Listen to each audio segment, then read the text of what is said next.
This is the His and Her Money Show, where we talk about managing money, marriage, and everything in between. Now, here are your hosts, America's #1 money couple, Talent and Ty McNeely. Welcome back to an all-new edition of the His and Her Money Show with America's #1 money couple, Talent and Ty McNeely, where we are helping you to manage your money, your marriage, and everything in between. Super grateful to have you here with us for another exciting edition of the show. I think this is going to be super helpful, especially for you fellow parents out there, because a lot of times when we're in this fight to get our finances in order, we think legacy. At least you should be if you've been listening to Ty and I for any amount of time. We want you to be future minded, not just your future, but the future of your children as well. And a lot of times we want to change things or the outlook that our children will have financially, but we're not exactly sure how. And so that's why we're excited about this episode, where we're going to be talking about how to make your kid a money genius. We're going to be talking with author and journalist Beth Kobliner, who is one of the nation's leading authorities on personal finance for young people. And she's the author of the New York Times bestseller, Get a Financial Life, Personal Finance in Your 20s and 30s. She's also a former staff writer at Money Magazine, and she has contributed to the New York Times and the Wall Street Journal. And her new book is called Make Your Kid a Money Genius, Even If You're Not. And she provides a lot of valuable tips and insight for all you parents out there to do what you have to do to put your kids in the position to prosper financially, no matter what age they may be. So let's get Beth on so she can share all of this great wisdom with us.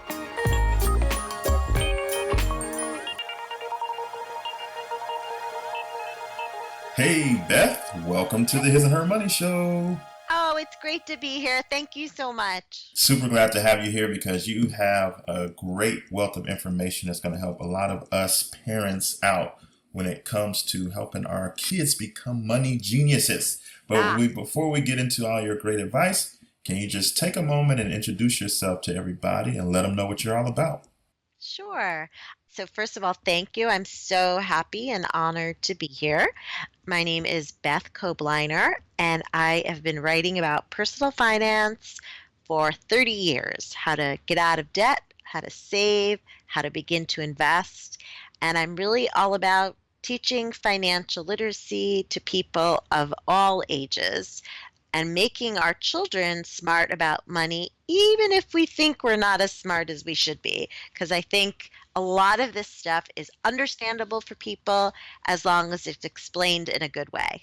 Like you said, you're a writer and a very accomplished writer. And matter of fact, you're a New York Times best-selling author. But take us back 30 years and what made you even start to write about this stuff in the first place? Well, I have to tell you, my first job was working as an assistant to a woman named Sylvia Porter, who was the first person and the first woman for sure to write about personal finance. And she was syndicated in hundreds of newspapers all over the country.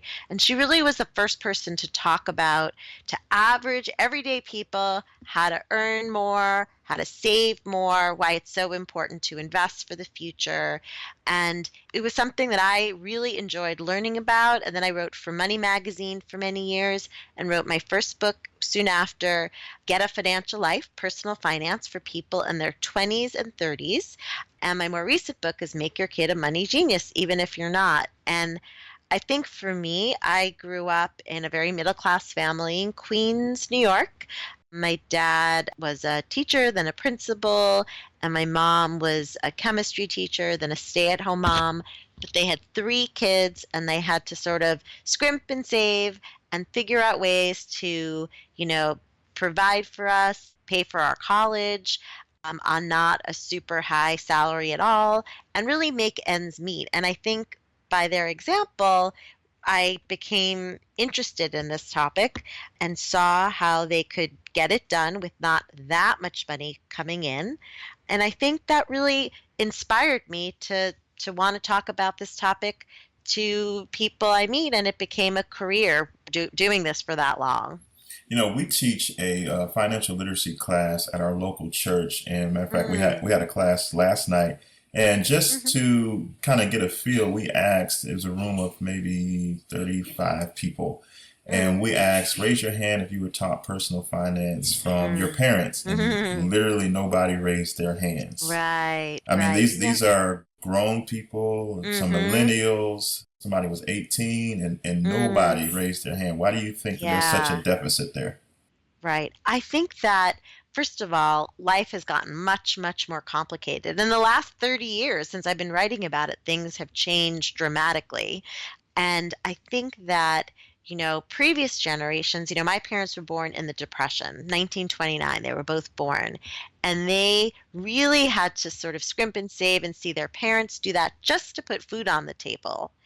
And I think for my dad, his personal situation was his father was not good at handling money. His family was incredibly poor. And he found that because his family was struggling all the time, I think he really made up his mind when he was a little kid and thought to himself, I'm going to get a secure job and I'm going to be really thoughtful and careful how I handle money, if I have any money, and how do I save and I plan for the future. So I think sometimes, like, people I meet say, well, my parents were bad at handling money. That's why I'm bad at handling money. But on the other hand, there are plenty of cases where people say, oh, my parents were good with handling money, so I rebelled and I wanted to be more fun and adventuresome, so I'm not good at handling money. So I sort of feel like whatever our reasons are, and one good reason is that we're not taught it in schools. This is a topic that really is not it's not required by the government, the federal government, and a few states have some requirements, but they're kind of patchy and not super helpful to begin with. So I think it's very, very difficult for people to get a handle on this topic that scares them, is very emotional, and makes them fearful. So I think that the important thing is no matter what your background is, you have to say, okay, from now, this day forward, I'm going to learn the basics so I can, not get into bad debt. I can acquire things that I want, like a home or a car, and I can also plan for the future and plan for whether it's education or a vacation or, long term, my own retirement. Those are things we really have to pay attention to now when you're young and start those habits as soon as you possibly can. What was the best piece of advice about money that you got from your own parents? Right. I think it was observing the act of delayed gratification.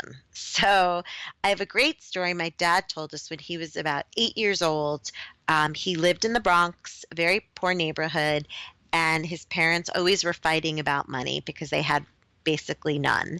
And so what he did was, as a little boy, he sat in a candy store. And in those days, people didn't have telephones in their apartment. They certainly didn't have cell phones in the 1930s, but they didn't have phones in their apartment. So people, if you wanted to reach someone, you'd call the candy store. So my dad took it upon himself when he was 8 to sit in the candy store, and every time the phone rang, he would run into the courtyard of the tenement and say, okay, Mrs. Jones, you have a phone call, or Mrs. Smith, there's a phone call, and they'd come down and give him a nickel as a tip.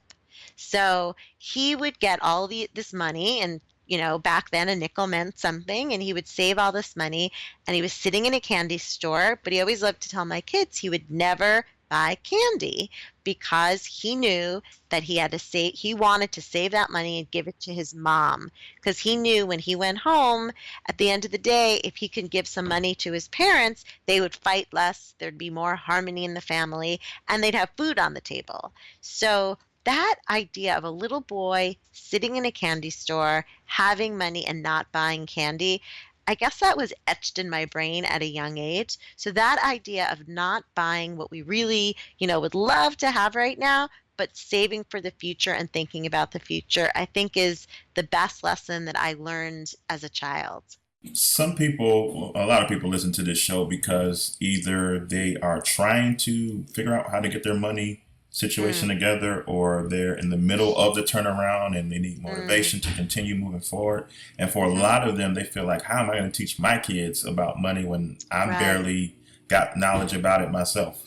Right, right. I think I think one problem is banks and brokerage companies have made it seem extremely complicated to people, and that in order to ever understand this, you really have to rely on someone else to do it. And I think that's a real fallacy.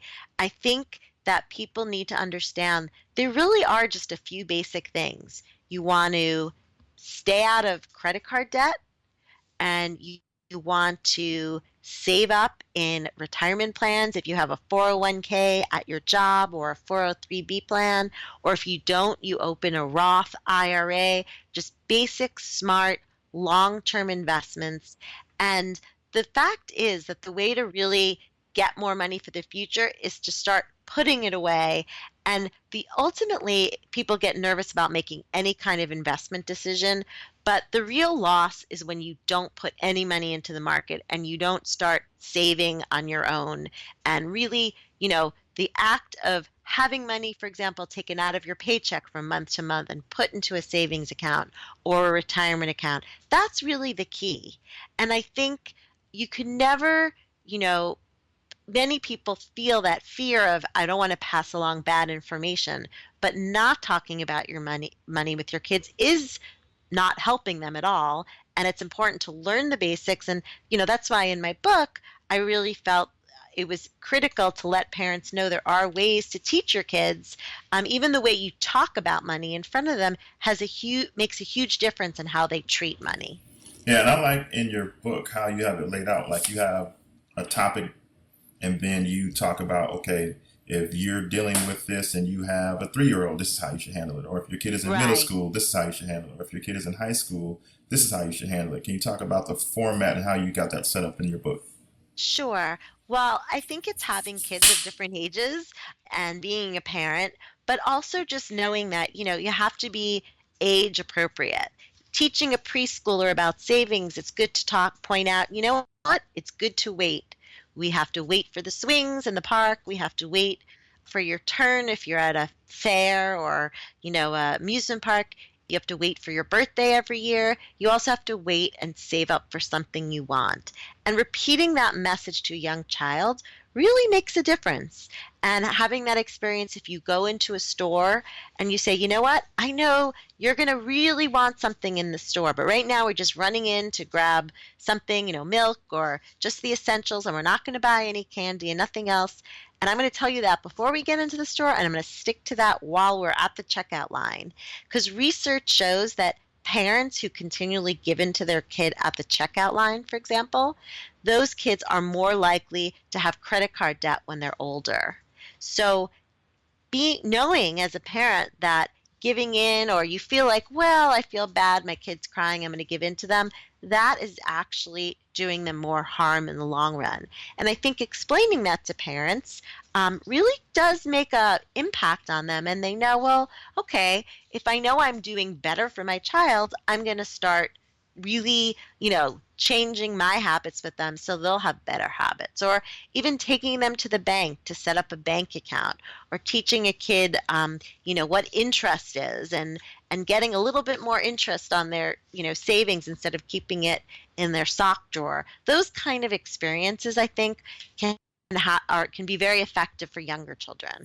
Yeah, I mean, you said a lot of things in your book that really hit me in the chest, like, whoa, Right. including the research that you just shared with how giving your kids stuff at the impulse buys at the checkout counter affects them Right. super negatively. Another one was like things that we don't even think about, and it's communicating a bad message. You talked about how even your attitude about your job, and whether you're going to work Yeah. every day with a dreadful attitude, negatively impacts the way your children foster a worldview of work. Is that correct?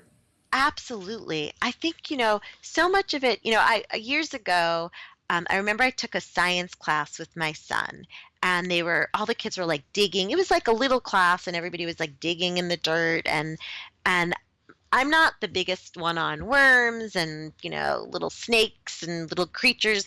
And a teacher said to me, you know what? It's good sometimes to fake it. You just say, oh, isn't that interesting? And you're sort of encouraging your child to have a interest in science. You're not sort of putting them off to it right away.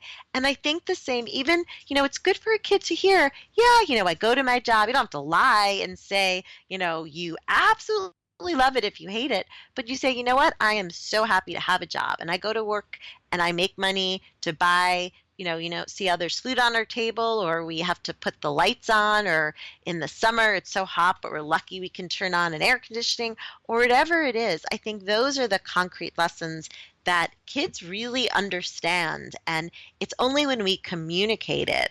And the other thing I find interesting is that when parents, we know from research, parents who fight about money in front of their kids, they have disagreements. Those kids, there was one poll that found college kids who said their parents who fought about money a lot in front of them, those kids were more likely themselves to have problems handling money and actually have higher credit card debts. So how we act about things like our jobs or about money in general can really have an impact on how our kid views the world of work and the world of money. And going along with those same lines and shaping our kids' views on work, my wife and I, we go back and forth about the raging topic of allowance. Mm-hmm. And so in your book, you talk about, to a certain extent, you're with it. Like some things you're supposed to do just because we have the same last name and you live here. And there's some other things that you can earn some money for. But then you also say that is even up to a certain age, because once you get to, I believe, like a high school age, you kind of taper off allowance. So can you talk about your philosophy there? We're going to talk about that right after this commercial break. Love reading, but wish you had more time to get into your favorite books? What if you could use the time you already have and listen to the books you already love? Well, now you can with Audible. With Audible books, you can be inspired, entertained, and educated anywhere, anytime. Choose from the bestsellers in self-development, business, nonfiction, and more. So what are you waiting for? Your first 30 days are free. Visit hisandhermoney.com/audible to get started today. That's hisandhermoney.com/audible. Sure. Well, first of all, I think parents get very confused about allowance or feel guilty, like, oh, we started allowance and it didn't work. The most important thing with kids is not giving them allowance. It's that you talk about money in a clear way in general. And I think that you don't have to get hamstrung when it comes to the idea of giving allowance regularly, because that can, get tedious for some parents if you're working. But basically, if you do decide to give allowance, and that's fine to give a set amount, every week to a child, and that is a practical way to do it. You have to do, I call it the 5 C's. You want to be clear. Keep it simple and realistic, because I think sometimes there's this tendency to say, here's $10 a week. Okay, you're going to have to pay for everything, whether you go to birthday parties or there's a class trip, and that's not really realistic. So try to keep it realistic, be consistent. It's just important to, if you say you're going to give it to your kid every week, then do it every week. You want to give kids control also. It's fine to have rules. You might say, we don't like toy guns, or we don't, allow little, kids to wear lipstick maybe, or makeup, or whatever your family, or candy is another big one that parents like to limit. And I agree with that for, bad teeth and big dental bills. But you can also say, that you want your kids to have some control, so they spend their money, and they also have the repercussions of, once you spend your money, then you have no money left. I remember meeting on my book tour a really nice couple, who were telling me that their little son loved to buy little books. He was really young, and they'd give him a little bit of money, and he'd always go to their actually church fair, and he would buy books at the book fair. And he didn't even read yet, but he just liked to buy books. And the dad was worried, oh no, because next month when another fair comes to town, he'll be out of money. And the mother was like, no, it's good. It's good for him to have that experience of learning. If you spend it all, there's not going to be more coming. And I think that mom's idea in this case is really true. Kids have to really feel the loss, or feel the fact that they already spent their money, to really understand that message. And the last 2 C's are use cash. cash is really important for kids. We're so in the era now of debit cards and swiping or pressing a button and getting whatever you want the next day or even immediately. And I think that's a problem. Research tells us when people use credit cards or debit cards, they end up spending on average twice as much than when they use cash. So cash, especially for kids, is great. It's great for numeracy, counting, learning, how to add, subtract. That's all really important. And the final point with allowances, don't tie allowance to chores. There's a tendency to want to say, okay, if you make your bed or the basic household daily chores should not be tied to allowance. Because first of all, you'll end up with a kid trying to negotiate with you all the time.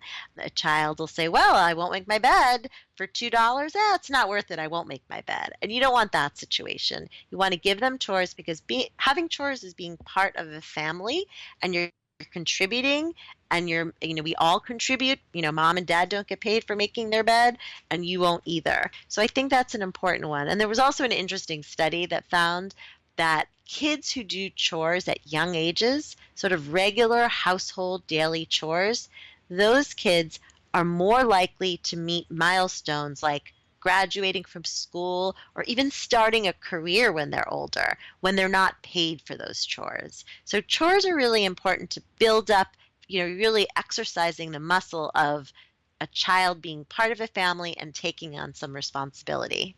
My wife and I, we have 3 kids, 8, 6, and 4. Now they each have savings accounts, and whenever they get money, we have them put a portion of it in church for giving. What are some other things that we should be teaching, and anybody that's listening that has kids in that age range should be teaching our kids about money? Right. I love the standard a third, a third, a third. If you give your child money, allowance, or they get a gift from grandparents, a third of it goes toward spending, like something they really want soon. A third of it could be long-term savings, something long down the road that they might want. And a third of it goes to giving, whether it's, giving money for an organization or buying something for someone in need. I think that's such a nice way of, as you're saying, like integrating it into your life. Of course, when it comes to giving, the other big thing kids have more of is time, especially younger kids. If they can give time, and as a family doing some sort of, giving. And that's why I put a whole chapter in my book about giving, because that really is, it's a moral lesson, but it's also a financial lesson, the idea that we, give back. And research shows that when parents tell their kids that they're donating money and they explain where they're donating to and how, those kids are more likely to be givers, more philanthropic as they get older, because they've seen that, as a example for them. I read a whole lot, probably too much, because as I look to the left, there's a stack of books on my desk. But your book is one of the best that I've read on parenting and money, because thank you. It's very super practical. I'm a practical person, so I appreciate the practical tips that you give. And one that stuck out to me, which doesn't apply to me yet, but I was like, whoa, I need her to talk about that, was you talk about the concept of when you have children that are of work age, 16 and up, and they have a part-time job, how it's a good idea to have them put money into an IRA. Talk to us about, because I know that nobody thinks about that, because I didn't, and I'm a money guy. I'm like, wait a minute, why did I even think of that? But talk about why they should do that and how they can do that. Right. Well, I think that's it's something that, obviously young children are often working and 16, 17 to make money to buy things that they want to buy. And that makes sense. But a great way to illustrate the beauty of tax-free compound interest is by having a kid start investing in something like a Roth IRA. So if a child puts, say, $1,000 say they were able to earn $1,000 over the summers. So whether it's from, age 15 to 18, maybe they're a camp counselor, or they work a little bit during the school year and during the summers. If they're able to put away $1,000 a year from age 15 to 18, they did that for 4 years, and then they stop and they let it sit in something like, an investment, like that's just a plain old index fund, and let it sit there and never contribute to it again. By the time they reached age 65, it could easily have over $100,000 in that account just by saving from those early years, 15 to 18, $1,000 a year. And the idea being when money grows tax-free, like it does in a Roth IRA, it grows exponentially quickly.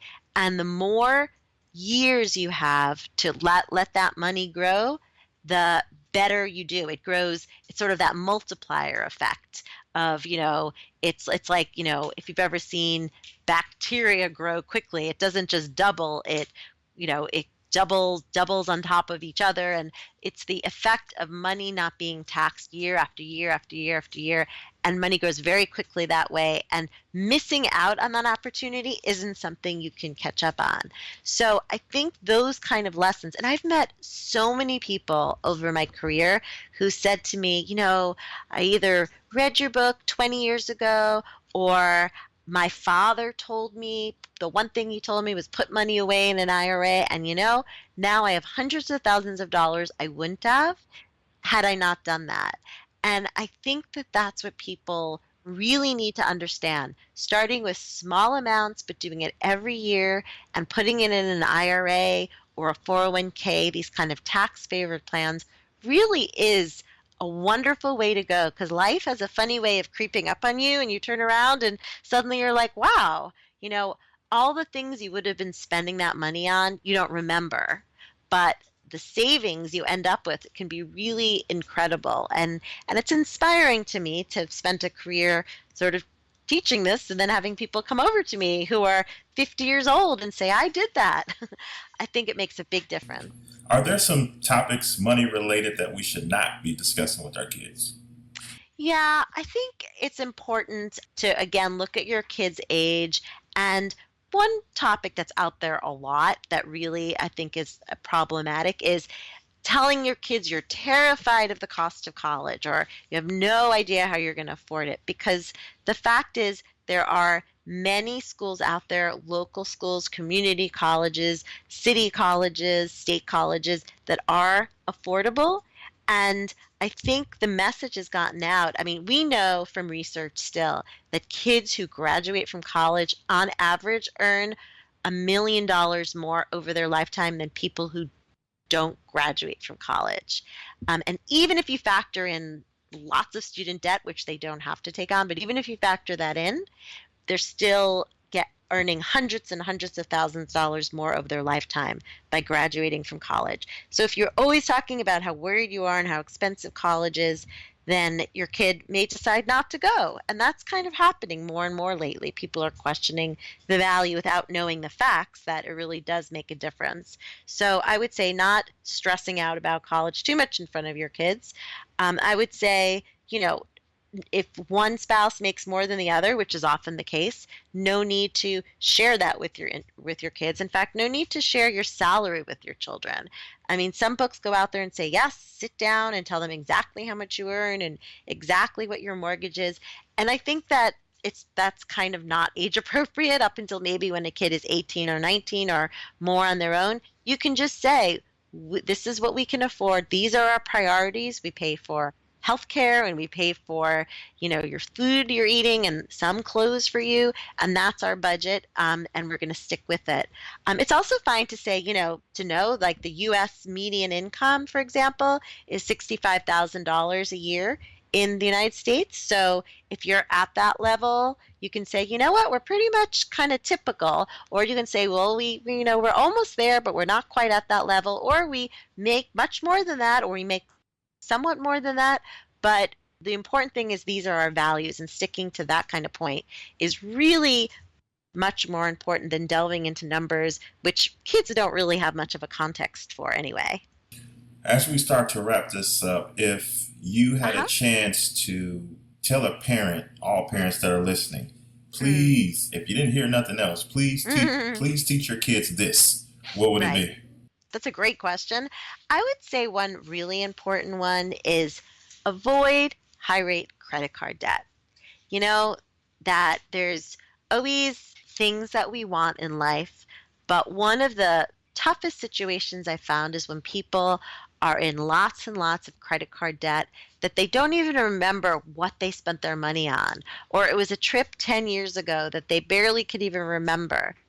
It's good to save up for things that we want, and teaching your kid we don't buy things we can't afford. We save up for things we want. And except for maybe a home, then we might get a special kind of debt known as a mortgage. But otherwise, we really try to save up for what we want. And that's the way we live our life. And I think having that message, that was certainly one that was drilled in my mind. I think that's a really important one for children. And it really has an impact on them to know that they're thinking more toward the future. Absolutely. Now, can you tell people a little bit more about what they'll find in your book and how they can pick up a copy? Sure. Well, the book is Make Your Kid a Money Genius, Even If You're Not. And it's available wherever books are sold. Also, I'm on Twitter and Facebook, and my handle is at Beth Kobliner. And on Instagram, it's at bkobliner. And my website's bethkobliner.com, where I have a newsletter, a free newsletter, and I've done a bunch of different projects. But the book, just to sort of answer your question directly, is really a way to talk to kids ages 3 to 23 about everything from saving, working, debt, paying for college, investing, and giving back.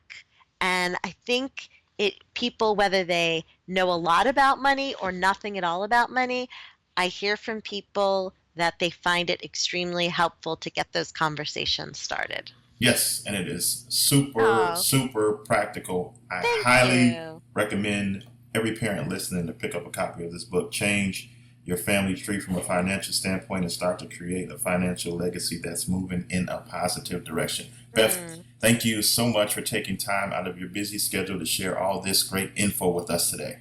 I had the best time. Thank you so much, and keep up what you're doing. I really appreciate it. It's a real value. Wow, that was a whole lot of great valuable information for you to make moves and make decisions and strategize toward building a successful future for your children and helping them to craft and create and shape their worldview when it comes to money. Because for a lot of us, our parents didn't exactly do that for us, and maybe they just didn't have the tools or the know-how to do so. But now you can definitely have a tool in the form of Beth's book, Make Your Kid a Money Genius, Even If You're Not, to do what your parents couldn't do for you, for your children. So we have to make these types of investments. You're not going to be able to get there by ignoring it or not discussing it, because even not communicating to your kids about money is communicating to your kids about money. So let's communicate a positive message, a message that we want them to take forward and to build solid financial houses for themselves for years and decades to come. So I highly suggest you pick up a copy of Make Your Kid a Money Genius by Beth Kobliner and take the information and put it into action, man. Let's change our family legacies when it comes to our money. We don't have to just hope or wish that things change. We can take steps to make sure that we do our part to make that change happen. Well, that does it for this episode of the His and Her Money Show. Don't forget that you can always keep up with Ty and I at our website, hisandhermoney.com. And we also have a free tool there for you called the 8 Essential Steps to Getting Out of Debt. If you want a free copy of that, all you have to do is go to hisandhermoney.com/8 steps. That's the number 8, hisandhermoney.com/8 steps. And don't forget, we have links to everything that was mentioned from Beth's book to the free 8 Essential Steps guide in the show notes of this episode. You can just swipe up no matter what app you're listening to this on, and you can find